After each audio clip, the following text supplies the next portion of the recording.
The temperature in the building climbed from warm to white hot within a handful of possessions, and you could feel it in the pauses between whistles. Jacy Sheldon crowded Caitlin Clark on a post touch. Hands high, forearms legal, then a reaching swipe rode up and found Clark's face. That single moment was not a crisis, yet it triggered a collective memory for Fever fans who have watched their star eat contact all season, while trying to run an offense against defenses that are key to bump, grab, and disrupt her rhythm. Benches were on their feet, the sound in the lower bowl sharpened, and every cut suddenly felt like a referendum on where the line would be drawn that night. Coaches read those cues as quickly as players. Sophie Cunningham would take her rightful place as the Indiana Fever enforcer, and I believe took the first step to her becoming the second most popular player in the WNBA. Sophie Cunningham is everywhere. Arby's, walking in. She's best looking woman walking into these WNBA arenas. I mean, black belt Barbie, anybody? Black belt Barbie. Substitution patterns shorten. Defenders pick up earlier in the clock, and off-ball screening angles get more conservative to avoid offensive fouls. The risk for Indiana was obvious.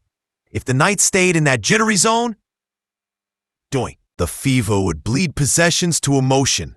Clark's usage would tilt toward survival rather than orchestration, which is a tax on timing and spacing that no playbook can pay down.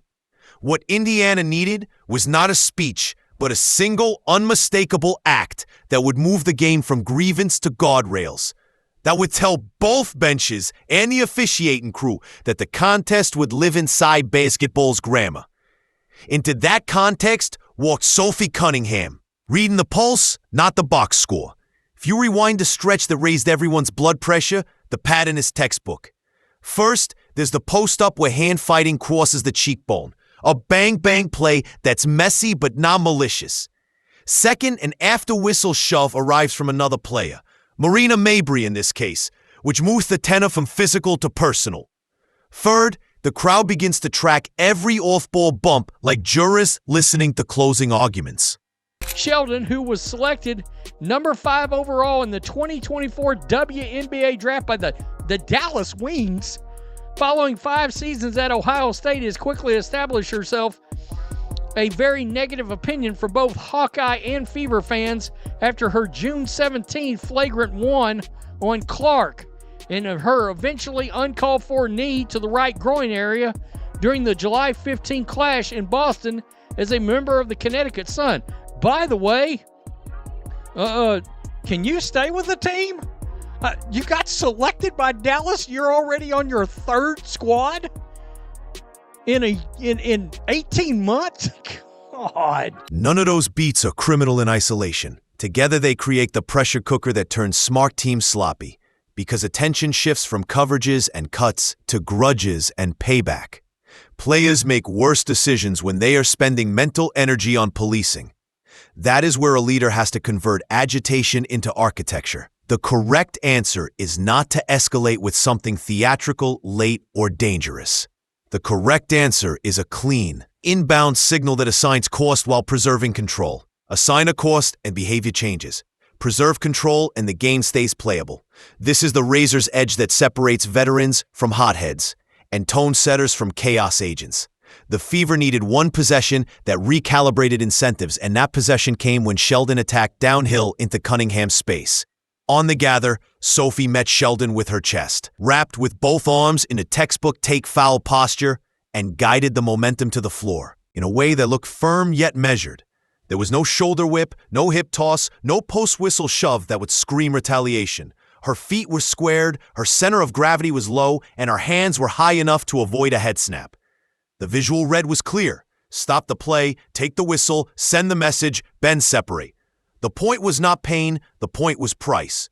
Basketball has a language, and a controlled hard foul says, as cleanly as words, that non-basketball contact aimed at our star owned Jacy Sheldon from the same game that Marina Mabry did the massive body slam into Caitlin Clark on. She still owns Jacy. She still owns Jacy Sheldon. And what's great is she's got a great sense of humor about it, and she's not shy about it. I mean, what are they going to do? Will not be a free tactic. Officials whether they admit it or not, respond to clarity. A controlled act gives them latitude to tighten standards on both sides without losing the game to technicals. Opponents also read the tape. A stop like that, early and unambiguous, makes cutters lift a half step sooner, makes hand checks a fraction lighter, and makes bump and chase defenders think about their next two possessions, not just their next clip. Most important, Clark got a visible signal that she did not need to shoulder the emotional work herself. Her job could return to reads and release points, not management of motives. Basketball is a rhythm sport, yet rhythm belongs to the team that dictates the terms of contact. Sophie's foul reset those terms. First, it redistributed the emotional load. Clark could refocus on pace, pitch-ahead passes, and the two-man game rather than absorbing and performing enforcement. Second, it introduced friction. This is kind of crazy. This one is kind of crazy. When you get Sophie Cunningham to sign a Jacy Sheldon rookie card with property of, that is crazy. That is crazy. Property of Sophie Cunningham. She didn't body slam her. She didn't do anything, in my personal opinion. Maybe I'm biased here, but I'm gonna give you guys my straight up honest opinion on this. She bear hugged her, took her to the ground. Yes, it was intentional. Sophie Cunningham has been Caitlin Clark's biggest cheerleader and defender. And it literally like pisses me off when people are like, she's not the face of the league. Who would be? What? When people try to argue that she's not the face of our league, Yeah. or if our league would be where we're at without her, you're dumb as Yeah. You're literally dumb as The sad truth about this video we just watched is she is the first WNBA player I have seen to openly say this out loud, publicly, and not be ashamed in declaring it. In the mind of the defense. The awareness that a boundary exists adds a beat of hesitation that turns contested catch-and-shoot looks into clean ones and turns tight driving lanes into angles that a guard of Clark's caliber can exploit. Third, it cued the officials to treat gray areas with less tolerance. That subtle whistle shift brings a game back to skilled execution, which is exactly where Indiana holds an edge when their spacing holds and their tempo rises. The downstream effects compound. Spacing gets respected, which opens the slots for 45 cuts and slot drives. Screeners stop being wrestled off their spots, which sharpens timing on Spain variations and ghost actions. Clock's usage returns to a healthy balance of playmaking and scoring, which lifts the role players who eat off the gravity. All of that flows from a single controlled decision that communicated standards without ripping the contest This is apart. hilarious. It really is. Indiana Fever star takes humorous jab at Caitlin Clark villain. You got to love an Iowa Hawkeyes wire headline. That's really good. That's Jacy Sheldon. Congratulations. That's all you're known as. The chick that was mean to Caitlin Clark. That's your legacy. I don't know what else to tell you.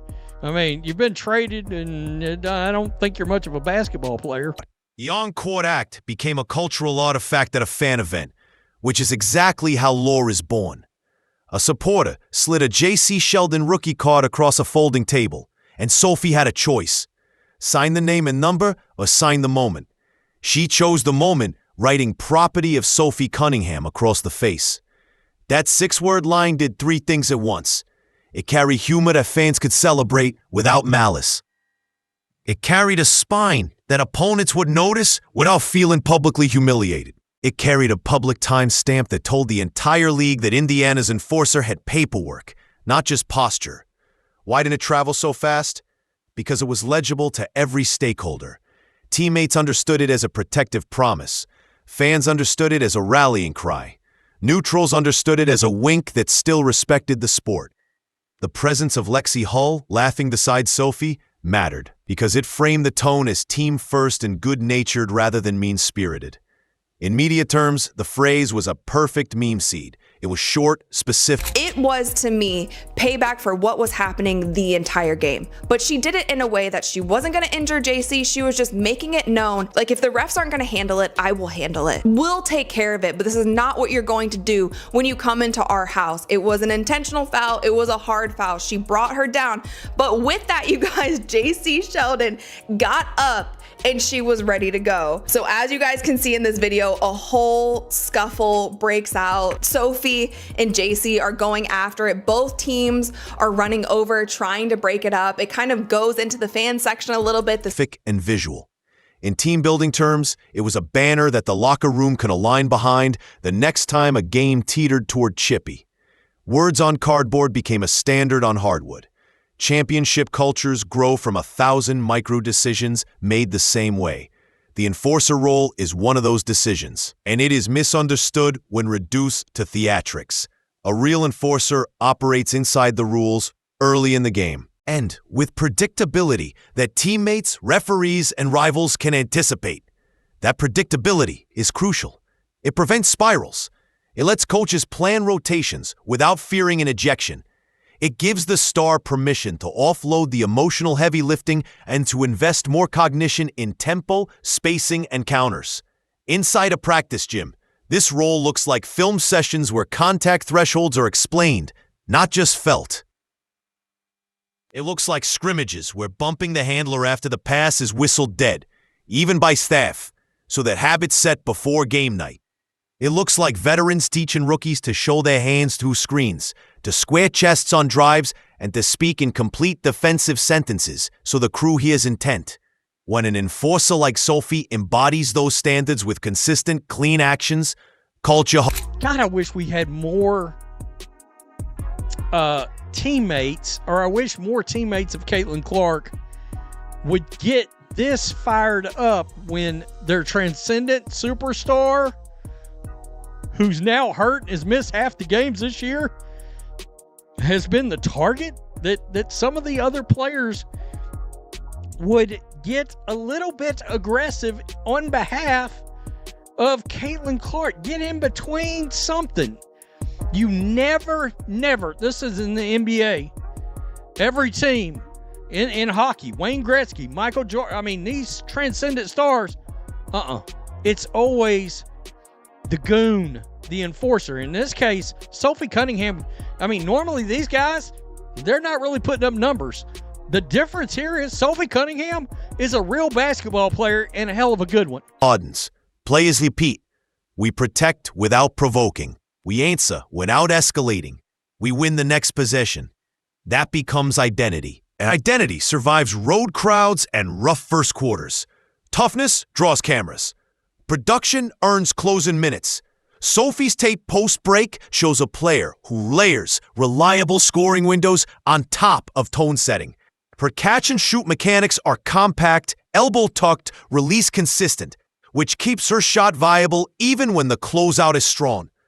She uses 0.5 decision-making in early offense, either shooting, swinging, or driving within half a second, which prevents the defense from resetting. Off the ball, she occupies the weak side dunker spot with timing that punishes ball-watching defenders. Cutting on the guard's inside shoulder at the precise moment help commits. Defensively, she shades drivers to their weak hand, uses chest-first containment to avoid... Third quarter we go. They're trailing by 10. Keep an eye on her and Jacy Sheldon. Clark trying to back her down. Clark is okay. Sheldon, that was Clark, hitting her in the face. Clark is upset about that. Then everybody's upset about that. Marina makes... Avoid bailout whistles and peels off to tag rollers without surrendering corner threes. Those are coach trust traits. Add in the effort plays, like first-to-the-floor scrambles or back taps that extend possessions, and you have a three-phase contributor. That's why the autograph mattered. It was not bravado from a deep reserve. It was a symbol from a rotation player who swings runs. The message lands differently when the messenger can space the floor, absorb a matchup, and speak clearly in huddles about coverage tweaks. Fairness requires acknowledging that Jacy Sheldon is early in her professional story. Draft pedigree does not remove the learning curve that comes with pro spacing, veteran craft, and crew-to-crew officiating variants. The narrative friction arrives when a string of memorable moments link to contact rather than execution, because perception snowballs. A guard who's trying to be physical becomes labeled as careless, then every minor bump looks intentional from the upper deck. The way out is as practical as it is difficult. Build a defensive profile around verticality at the rim, chest in the gaps, and active feet instead of sticky hands. Establish the reputation of being hard and clean, not hard and late. From there, In the first half, the refs didn't call. Someone should have been thrown out, and the refs did not call it. Correct. I remember that. They didn't. And so I was like, all right. She got full body chested. By 3 people. Late, yeah. Like 2 people, they're like, oh, it's fine. I'm like, if that was anyone else, I would have been booted out of the game. I know that for sure. I'm a little sassy, but like, so are they. Your leash is shorter though, because they know. Literally. I don't even have a leash. I just have a freaking collar and a hand on it. Anyway, so there was like 45 seconds left. The girl stole the ball and I was running back and I was like, we're up. I don't need to foul. And I was like, just let her go. And I was like, all right, like, who cares? Last second, intrusive thoughts. I was like, fuck it. Flip the script on offense. Attack closeouts with one strong dribble and a pass rather than forcing through contact. Screen with intent, then slip to punish switches. Force the scouting report to talk about footwork and pace, not collisions. In that light, Sophie's intervention can be seen as a structural message rather than a personal slight. Indiana declared how it intends to compete and what it will not tolerate. Rivals can meet that standard, and the product will improve for everyone involved. Teams do not control which moments become brand assets, but they can recognize them when they appear. The autograph image had all the ingredients: a clear subject, a short statement, an immediate emotional payoff, and a direct connection to an on-court identity. Memes minted the Black Belt Barbie, nicknamed because it captured contrast that fans adore, elegance and edge in the same frame. Broadcasters love a shorthand, and this gave them one. Graphics teams can build around a 6-word line. In-arena ops can design signs. She's got all the aura right now, all of it. Got the podcast, and a damn good one. I mean, when's the next podcast drop? News is getting slow. There's got to be at least 3 or 4 good things in every Sophie Cunningham podcast. And crowd prompts that riff on the phrase without courting controversy. The important distinction is that this was organic, not manufactured. Audiences feel the difference. Manufactured slogans often die in the comments section because they smell like scripts. Organic symbols travel because they map to something true. Over time, those symbols become mental shortcuts that explain a team to casual viewers. The fever smile with spine. They will enforce boundaries and hit shots. That is a sellable identity on the road, a unifying language at home, and a reason neutrals check back in next game. As visibility spikes, leagues must refresh their standards to protect both players and product. The debate here is not about eliminating physicality. It is about distinguishing early and consistently between hard basketball and late, unnecessary hits. The practical pathway includes 3 steps. First, communicate clearly to teams before the season and reinforce during it, with video packets that define legal contact at each action point. Post entries. One of the biggest stars the WNBA's ever Who's that? had. Her name rhymes with Schmaitland. Kirtland? Yeah. What has that been like, seeing her not only kind of transform a league, but also just be like, no, is that fair to say? Okay. Not even just the league, but like The women's sport? basketball as a whole around the world. No, I think it's awesome. I think it's so funny because she's like 22, 23 years old and the whole world is watching her. Off-ball cuts, screen navigation, and rebounding. Second, calibrate crews to set the bar in the first quarter so that players adjust while energy is high and stakes are manageable. Third, use post-game grading to reward crews that keep games inside the skill envelope while deterring the gray area patterns that provoke retaliation. When those elements align, stars play freer, role players defend with confidence, and broadcasts celebrate execution rather than ejections. Sophie's act, read generously, exposed the gap and offered a player-led stopgap that stayed within the rules. Long-term, a league should aim to make such acts unnecessary by cooling temperatures before players feel compelled to do so themselves. That is not softness. That is stewardship. If you are tracking the rematch, treat the opening 6 minutes as a laboratory. Watch Indiana's pace after makes and misses. If they are pitching ahead to the wings and forcing defenders to guard in space, contact will have less leverage. Note the screening menu. Ghost screens and slips against switchy coverage reduce sticky hand checks and create quick advantages. Listen for communication. Loud, early calls on defense help crews interpret intentions, which often leads to fairer whistles. Track clocks touches. Are they starting higher with more empty corner looks, which discourage digs and bumps, or are they slogging in the middle, where traffic invites contact? On the other side, watch Sheldon's technique. Vertical contests at the rim, chest containment on the elbows, and avoidance of reachbacks after being beaten will signal a cleaner approach. Most crucial, monitor Indiana's response the first time contact crosses the agreed line. If the answer mirrors Sophie's original choice, firm and immediate yet controlled, expect the temperature to drop and the basketball to rise. The ideal outcome is not a viral clip. It is a fourth quarter where execution, not officiating, writes the story. Leadership is alignment between what you praise, what you protect, and what you produce. Sophie's public stance on Clark's impact, that the attention and revenue wave is real and welcome, lines up with her on-court choices. She gives credit with her voice. Then she pays the cost with her body when the moment demands it, and she balances both by knocking down shots that justify her minutes. That triad builds trust in a locker room faster than any slogan. Teammates see that she is not performing for cameras. She's performing for them. Coaches see that she can police the gray without painting the game red. Opponents see that her standards do not wobble based on venue or score. Over a season, that reliability hardens into identity. A roster with one transcendent star and 4 passengers will wobble under pressure. A roster with that star and a relentless tone setter who also spaces the floor will stabilize when games get ragged. That stability is a competitive advantage that shows up in travel weeks, back-to-backs, and playoff series where the middle 8 minutes decide everything. Sophie has found that lane. Her words match her work, and the fever are measurably better for it.